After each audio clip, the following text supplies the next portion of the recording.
This week it's Anya and Alex, and we've got together to have a conversation about the kinds of things that we thought were interesting in terms of the psychology of Christmas and other similar celebrations around the world. We talk about some of the psychological benefits, but also some of the potential difficulties that people can experience. We hope you enjoy this episode, and from Anya, Rebecca and Alex, we'd like to wish you a very Merry Christmas and a very Happy New Year. You have found the Thinking Mind podcast. We're almost in mid-sentence and it just fades in. I kind of like that style, but and the luxury of that is we've started talking already. We won't know when it sort of officially begins, and we can just find the best place. I can splice something good together, you know. Yeah. Yeah. So tell me, what was your research like? What did you find? So there's actually quite a lot. Like, as in, you Google Christmas and psychology, and there's loads of things that come up. I actually started off reading about other people that don't, I guess cultures that don't necessarily have Christmas, but other related things before I started reading about Christmas, just because I kind of felt like I probably have a feel already for what is special about Christmas. And I think a lot of this, a lot of the same themes crop up, like the ideas of gifting and tradition and the having something that you go back to again and again, and the comforting nature of that, and the less about light in a time of darkness than I kind of expected, the symbolism of that, and more about the actual things that we do in these festivals that have the potential to have a positive impact on how we feel and how we think. Yeah, one of the things I noticed during the pandemic so far is traditions are a really good way of marking time. And because a lot of our traditions kind of faded away, like you wouldn't celebrate your birthday as you might. Last year, we didn't celebrate Christmas as we might have normally. It feels like, I don't know, my recollection of the time is totally different. I almost feel like it's been either an enormously long or enormously short period of time, like it's kind of distorted. So I really wanted to do a podcast about Christmas, both because it's Christmas time, but also I guess one of the things this podcast is about is trying to go a bit underneath, like what's underlying these things that we do every day, which maybe we take a bit for granted. Like, for example, we've done an audio essay about emotions, because we talk about emotions all the time.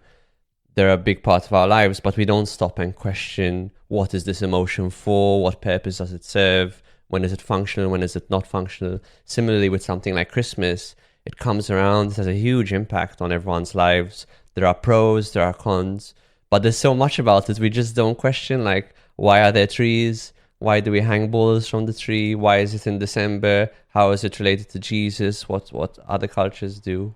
So hopefully we can have a conversation about this and sort of dive deep into it. I mean, for you, what do you think about Christmas itself? What do you think it represents psychologically for us? I guess that's something that I probably answer best from just my personal experience. And I think Christmas was, up until last year, was just an event that happened. We didn't have, so, my family's Russian, so Christmas itself, as in the 25th of December, isn't really a huge thing. And it kind of... Yes, I read about that, actually. For my family, it became a thing when we moved to Europe, and I was in primary school and all, and I was kind of like, oh, we'll, like, Father Christmas visit a little Russian girl in, and my parents were like, oh, God, okay, guess Father Christmas better visit the little Russian girl.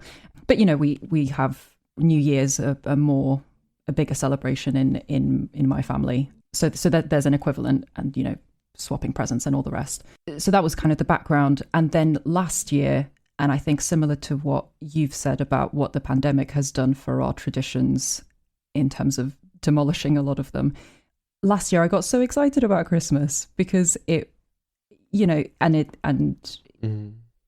can just get really into it if you want to. Like, there's a lot of, listening to Christmas songs and the kind of comforting nature of, like, the choral songs and that kind of stuff, and going to Christmas things that are warm and comforting, and having Christmas drinks. And I think, and it was very much because there was a lot that we could no longer do.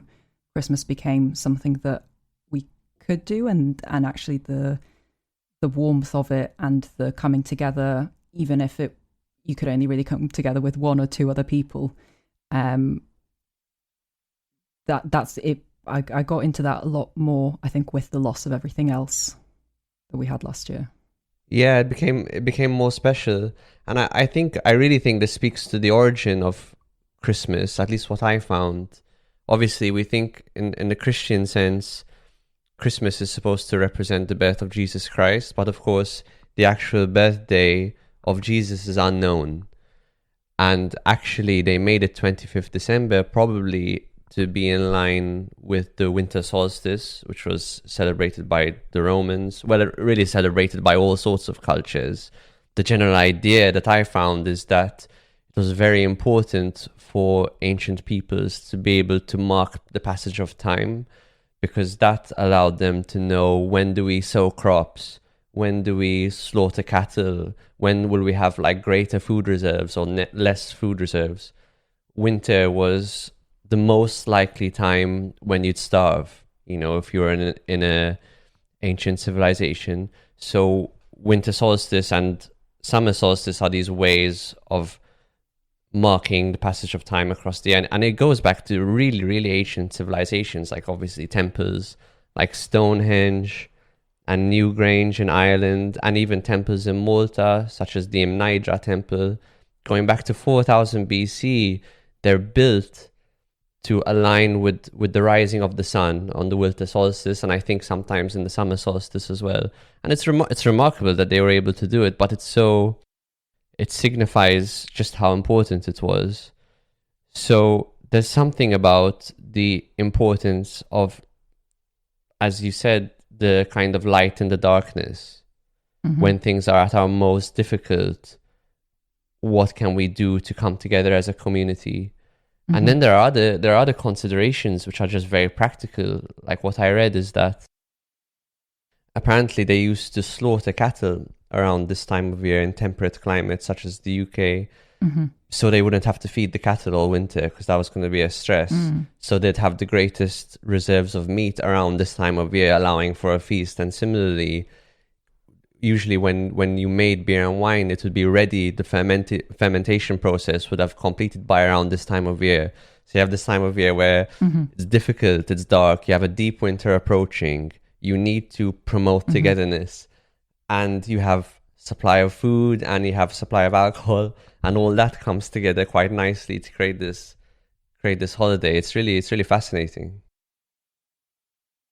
And I think within that, in terms of it being the time of year where you were most likely to have little, I didn't quite get a feel for how this came about, but it also became a time of some kind of recognition in society of helping the needy and poor as well. Like I think I read about, there was in the kind of 600 AD or something like that, mm-hmm. there was a leader in what is now Britain, and he would come up with various laws, particularly around this time of year, and a lot of the things that he would say is to his various generals, here is your plot of land, I'm giving you this land, but as a condition for this, you have to make sure that you are feeding X number of destitute people. And I think I mean, I don't know how true this is, but in Rome, it was around this time, again, when they were celebrating this passage of winter, there'd also be it became, well, almost quite debauched in many ways, but there'd be a reversal of roles, and where it'd be a short time of year where slaves were treated not as slaves. And again, it's something that we've, I think, carried forward now. Like a lot of people go and volunteer a lot more around winter time. There's a lot of soup kitchens springing up, recognizing the fact, obviously, that winter is a difficult time for anyone who doesn't have money or doesn't have a home. It's, kind of a lot of basic needs just aren't met because it's so much colder and darker. And again, the fact that we've carried on that looking after people who might need more looking after in this time is interesting as well. Yeah, and it makes evolutionary sense as well, because really our strength as human beings, like in the book Sapiens, he talks about our greatest strength as just our ability to be incredibly social, more social than any of the social primates. Because, if you look at human being, we're reasonably strong, but we're not the strongest. We're reasonably fast, but we're not the fastest. But what we can do is cooperate in large groups. And so when there is a time of difficulty, such as winter, we are just so much stronger as a cohesive group than alone. So it just makes so much sense that you'd have all of these traditions, such as the feast, but also the giving of gifts. And interestingly, one of the other things I found is that there was a psychological study done, I think by Dunn et al. In 2008, which indicates that you're happier giving a present than buying something for yourself. And we all kind of know this, unless you're a bit psychopathic. We all know that it's just more enjoyable to get something for someone else. It feels more fulfilling. And I suppose cynical people would say that's kind of a weird form of selfishness, like altruism is a weird form of selfishness. But I don't agree with that, because like phenomenologically it's a different feeling. The feeling of pleasure you get when you've gone out for yourself and done something for yourself is qualitatively, at least for me, very different to the feeling you get when you've done something for someone else. They both have their place, but they're quite different. Sorry, I went on quite a tangent there. No, but I think it was similar to what I was thinking about, because there's in the psychology of happiness and what are the things that we know make us happy. I think there's a lot of talk about actually the doing things for others in any kind of selfless, or even if it is with the intention of just making yourself happier, but that is where you derive a lot of happiness. I mean, there's a researcher in the States called Laurie Santos who talks a lot about happiness, and she's very fun to listen to. But this is one of the big points that she makes, that whether it's volunteering, being part of a community, and again, I'm sure that links in with gifting at Christmas and spending time thinking of a thoughtful gift for someone. They're all things, again, that will make us happier. And I guess, like you say, evolutionary, that makes sense, because this might be a time where we have the potential for being least happy. So we've somehow figured out ways of increasing our happiness. Yeah. Yeah, I mean, it's a genius evolutionary mechanism, really. What did you find about similar festivals in different parts of the world? I mean, probably the two biggest things that I read about were Hanukkah and Diwali. And with Diwali specifically, I mean, again, you kind of Google it, and the top things are kind of the positive psychology aspects of Diwali. And it's some, again, really similar things alongside Christmas, obviously celebrated in a different way. And Diwali is that also referred to as like the festival of light? Is that right? Yeah. As in completely different history I guess a completely different story to it. Not at all related to the birth of anyone, but sort of a background of light vanquishing darkness in some way. But the traditions that I read about with similar things in terms of gifting and spending time with loved ones, but some of the things that were different to Christmas so one person wrote about how the cleaning of homes is a tradition in Diwali, and that is psychologically the benefit of that kind of being decluttering and cleansing and helping to release stress in that way. People also made a point about the cooking aspect specifically, so the cooking of specific food together, and again that togetherness that brings of making something tasty all together and then enjoying it, and the importance of prayer as well, which I think Christmas is the time of year that is actually the one time where people that I know do go to church. So actually, again, I guess that it might be the only time where you pray, whether it's in Diwali or Christmas. Yeah, I mean, one of the criticisms of Christmas as it's celebrated in the West is that it's become over-commercialized, perhaps too secular. The way it's merged with capitalism in that way. And I think there's a good point, to be made about that. I still think that in the main, what I see is the significance of Christmas for most individuals is it allows them to be captured by just a positive mental state.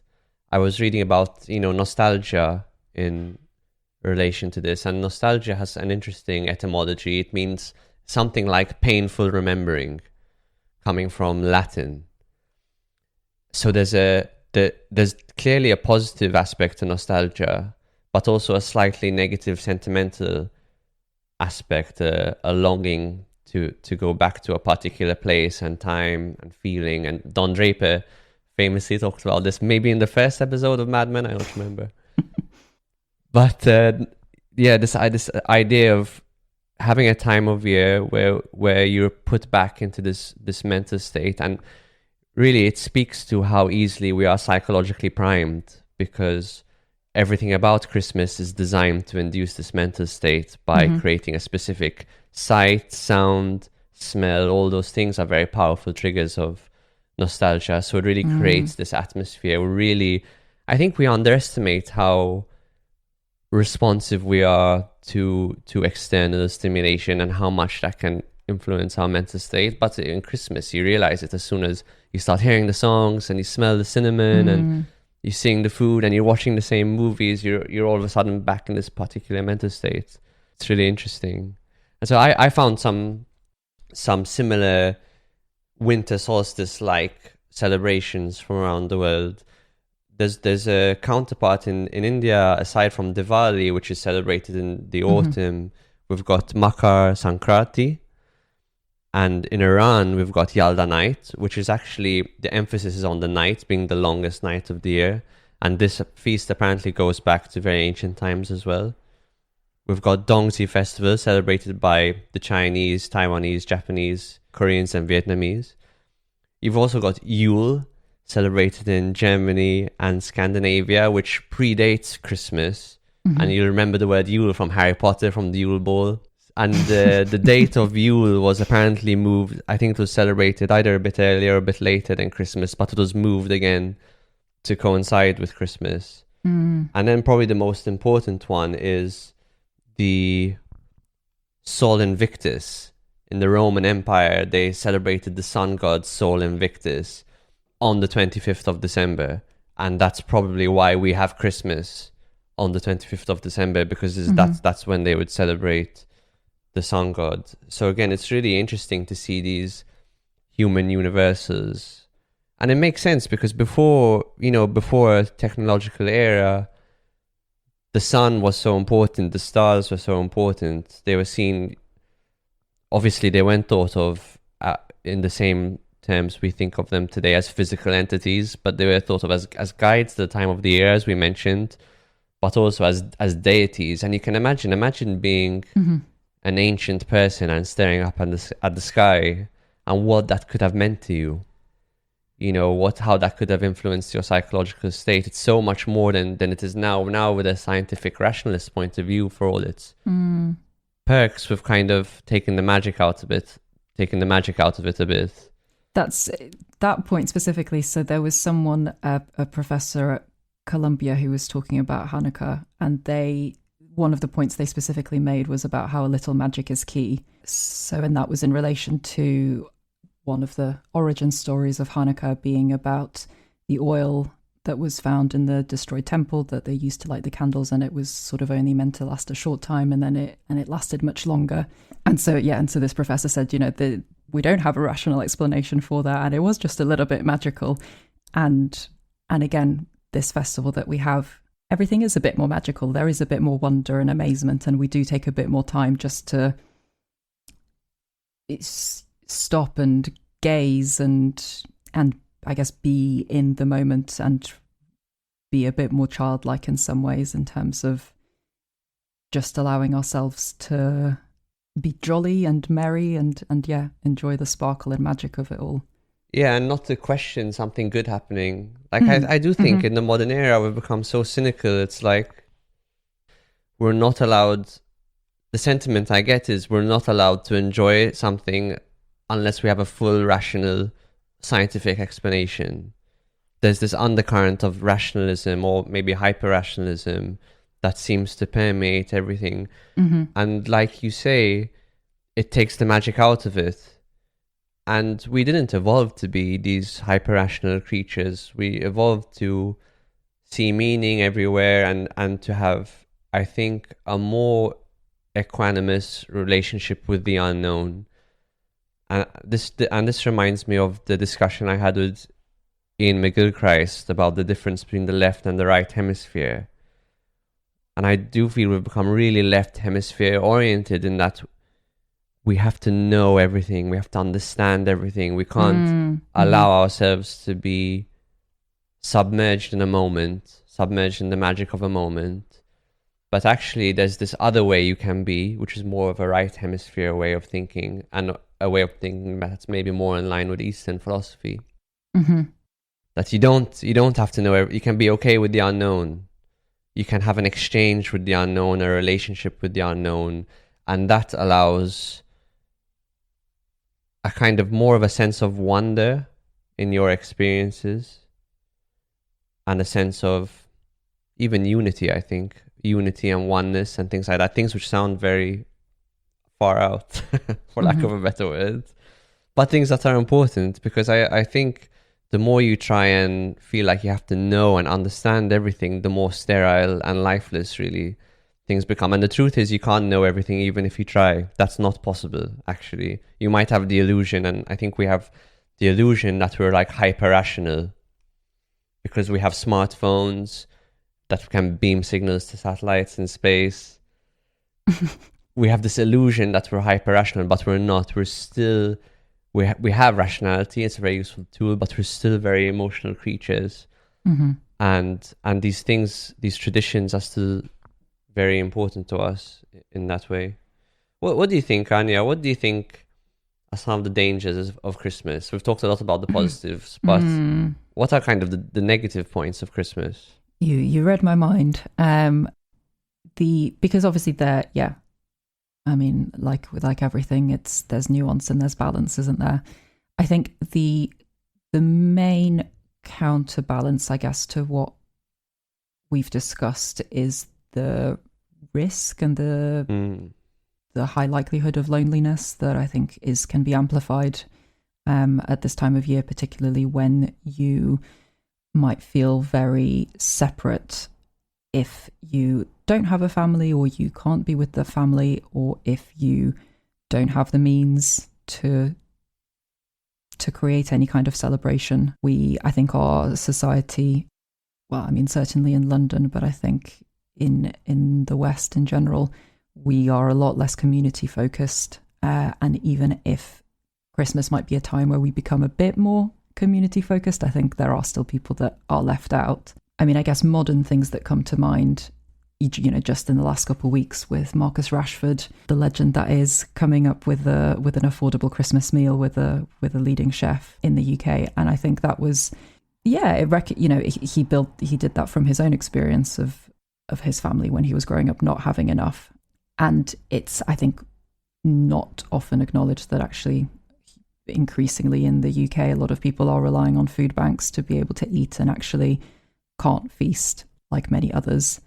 And then on the loneliness side, so on Twitter, there's a comedian who I think on Christmas Day, just runs a Twitter conversation for people who are alone at Christmas that people can join in with or just kind of hang in the background of, but recognizing the fact that actually, for many people, they don't necessarily have anyone that they either want to or can spend Christmas with. And the feelings of loneliness is one of those things that can make us most unhappy. Yeah, very much as so. Humans. Yeah. And loneliness, the trouble with loneliness is it can happen when you're with people and when you're not. And it's kind of a counterintuitive idea. Why would you feel lonely if you're with people? And I think what that comes down to, based on what I've learned from psychotherapy, is that comes down to, are you with people who accept you who you are, / do you accept yourself as who you are? So I would say if you find yourself feeling lonely when you are around people, it might be to do with the people you're with and your relationship with them. And it might be nothing wrong with the people themselves, but the relationship. Like, do you have a deep relationship with them? Do you have an intimate relationship? Do you have an accepting relationship? And it might be to do with the relationship with yourself. Do you accept yourself for all your flaws, your problems, your difficulties? You know, are you your own friend? Mm-hmm.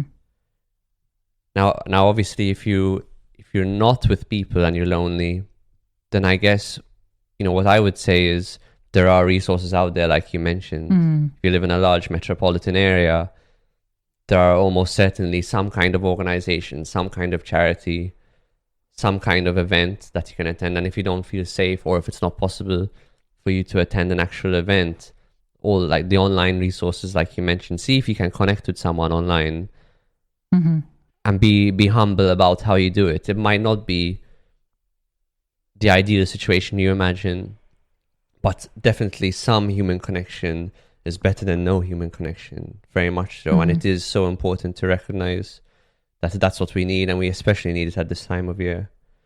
The other thing I wanted to mention about kind of the uncomfortable aspects of Christmas is a thing which I think permeates the rest of the year as well, and that's the danger of comparison. Comparison and perfectionism. So I'd say comparison, obviously comparing your experience to other people's experience, which usually now takes place on social media.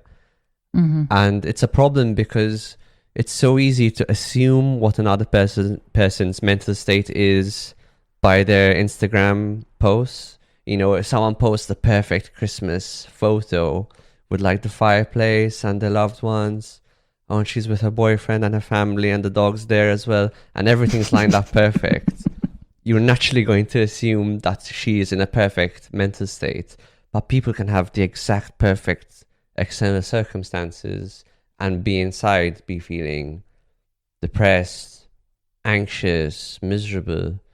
So the first mistake is thinking that you know what's going on in someone's head because they have their external circumstances appear really good. And then I suppose the other thing is just not having that gratitude for what it is you do have. And I think that's really important as well. Aside from the danger of comparison, the perfectionism, so wanting everything to be perfect is like what I find to be the greatest source of unhappiness. And this kind of goes back to the relationship with the unknown, like just surrender any notion that there is a perfect or that you can achieve it, and your holidays will be a lot happier in my view. And this especially goes for New Year's Eve. Really, it's kind of like New Year's Eve syndrome. Like, I want New Year's Eve to be perfect. It's just like, it's like the exact recipe for ensuring you're going to have a terrible time, because fun arises in a atmosphere of spontaneity, and pressure and planning is the opposite of spontaneity. That's what I've found, at least. Yeah, and I think it applies to all of these, you know, big feasts or family celebrations or gatherings of people. You know, everyone, you know, it for all that it can be lovely, it is also an incredibly artificial situation in that you are getting together potentially with extended family that you very rarely see. There's an expectation that because it's, again, whatever festival it might be, that, and because you're family, that it will be lovely and perfect and wonderful. But in reality, you're all completely different people, especially if you don't necessarily hang out together. And to expect that you will have similar views on the world or similar ways of doing things or similar opinions is actually ludicrous. Well, you know, why would you? And so actually, probably expecting clashes is safer than not. But I think often we don't, and we hope and we want it to be calm and merry and loving. And it can be really disappointing when you get together with parents or uncles and aunts and they just say things that you completely disagree with, and you have arguments, or you don't, or you don't even have things to talk about because you're just all so different. And I think that like you say, that both the feeling of being lonely and alone, even amongst people, but also can lead to sadness just from not having the picture perfect celebration that you thought you might. Yeah, I think there can be a lot of pressure on it, and that can lead to a lot of stress. Yeah. And on all of it, the pressure to make the perfect dinner, the pressure to get the perfect present, and probably recognizing those pressures and recognizing that feeling, and actually just allowing yourself to have some acceptance and compassion both towards yourself and your relatives is a safer way to feel peaceful. Yeah, I'm glad you brought up disagreement, actually, because as everyone has talked about on every podcast ever, polarization is increasing and political disagreement is increasing.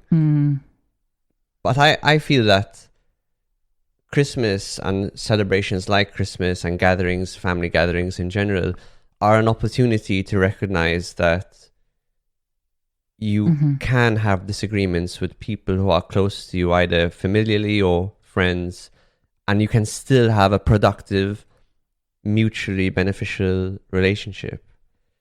Like some of my closest friends, they don't really understand what psychotherapy is or why it works. They're very skeptical of it, or things like meditation, or things that are very close to my heart.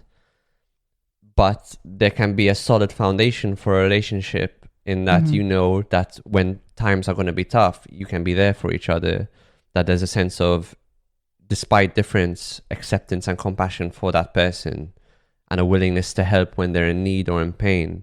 And so I see Christmas as an opportunity not to, again, the perfect idea of you're going to surround yourself with people who just agree with you on everything, and indeed some of their opinions you might find really emotionally provocative. But instead you can take the stance of, A, why might they believe what they believe? And have a conversation that's more centered around curiosity. And B, even if I recognize that I don't disagree, even knowing why they believe it, I still disagree, what are still the positives of that person? What are the positives I can bring to their life, and what are the positives potentially they can bring to my life? Because fundamentally, we're not supposed to agree. I really believe this. We're not supposed to agree, because life has too many different kinds of problems, and that's why you have different kinds of personalities to cope with the different problems, and that's why you have different political orientations, leaving aside, leaving space for some views, some issues which are abhorrent. The general reason why people have different orientations politically is because there are different kinds of problems to be solved. Yeah. And I think the other thought that I would have on that is, be it people's opinions or just the way that people are, and being confronted with that at times of gathering, having an acceptance and not an aim to change. I think, because I think you, I think it's so tempting, and you do it, and you meet up with old friends, or again, distant relatives, and you're like, oh, but your life could be so much better if you just agreed with me on how to do this, or if you listened to my advice on this, or if you got the husband that I think you should get, or whatever. And I think, and psychoanalytically, that's really interesting as well, because it's like, what makes you so sure you know what's best for people or best for the world? Yeah, literally only your own experience, and somehow we just always have such a deep confidence in that our experience is the experience that could make someone else completely different's life better. And again, I think it's just you're just banging your head against a brick wall more often than not. Yeah. There's obviously always ways of giving advice compassionately, but I think if your aim is to change, you're just so likely to end up disappointed or frustrated, or again, having an argument. Yeah. So we're not going to aim to change people's opinions over Turkey, for sure. We're going to set that aside, probably. Okay. What do you think about New Year, Anya? New Year. So, New Year, new you, new year, new start. got to start the year how you mean to go on. I'm going to change. Yeah, I'm going to change. I'm going to change. I mean, I think we, and I think this is interesting. I think because actually, like intellectually, I think we all, when we talk about New Year to each other, a lot of people, I think, recognize that these things are silly. And yet, I think somewhere we still feel like they're the reality, or like they're what it's like, I'm not actually going to make a New Year's resolution because no one sticks to it. But yeah, but part of you still feels like you should, and like you're a terrible person if you don't. Do you think it's silly to make a New Year's resolution? That's an open question. I think it. Well, I mean, again, if we're going to do the scientific rational part of it, then I think you're less likely to do the thing that you make a New Year's resolution about than if you just don't make a New Year's resolution about. Or there's sort of been studies to show that. Is that the case? Well, I might be paraphrasing a study beyond what it actually said, but I think basically like there's no real evidence to say that you're making a New Year's resolution will make you any more likely to do the thing. So if you separate New Year's resolutions from resolutions, it being New Year doesn't seem to make it more likely. Yeah, that's my understanding. And I'm looking forward to people writing in and telling me that I'm talking complete rubbish. But I think the sentiment, I get what's my opinion. I mean, I think the sentiment is useful. And again, I guess it comes back to doing it from a place of love and compassion rather than from a place of whipping yourself with the resolution. If you're like, God, I'm such a rubbish piece of human flesh, like I need to force myself to run a marathon every day in January, that doesn't seem very nice. Whereas if you say like, oh, this is symbolically a time of change, and maybe this could allow me to have a go at something that I haven't felt able to have a go at, and maybe this will be the boost in confidence that I need just to put my trainers on or get out that cookbook that I've meant to open for years. That's nice. Yeah. I don't know. What do you think? I'm not cynical about New Year's resolutions, even though I recognize that maybe for a lot of people they don't work. But I don't think they don't work because making a resolution at a sort of symbolic time of change, as you mentioned, is ineffective. So I think there is a certain effectiveness about having a symbolic time of change. I simply think that people, I think people are bad at resolutions generally, so they're bad at New Year's resolutions.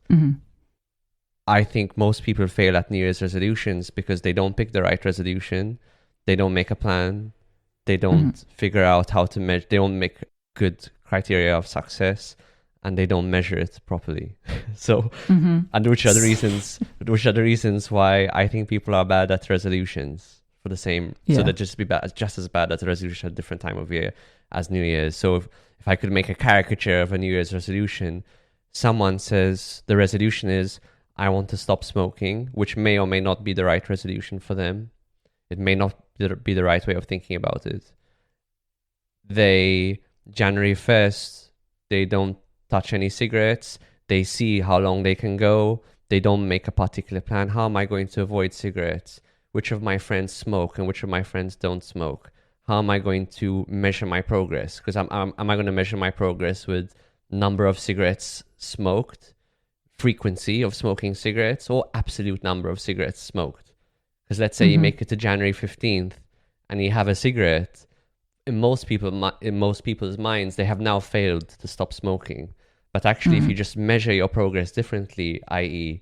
cigarettes smoked per day, if you smoked a pack a day in December, by January 15th, you've just had one cigarette, you've massively succeeded. You've massively cut down your frequency. So they don't measure it correctly.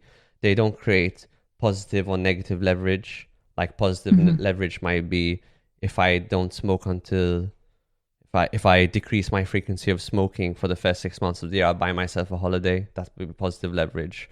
Or negative leverage might be, if I fail to stop smoking by March, I'd have to give a certain amount of money to charity or something like that. Which might actually be positive leverage because you're doing something lovely for somebody else. Yeah, exactly. So you could make it that you'd give the money to charity if you succeed.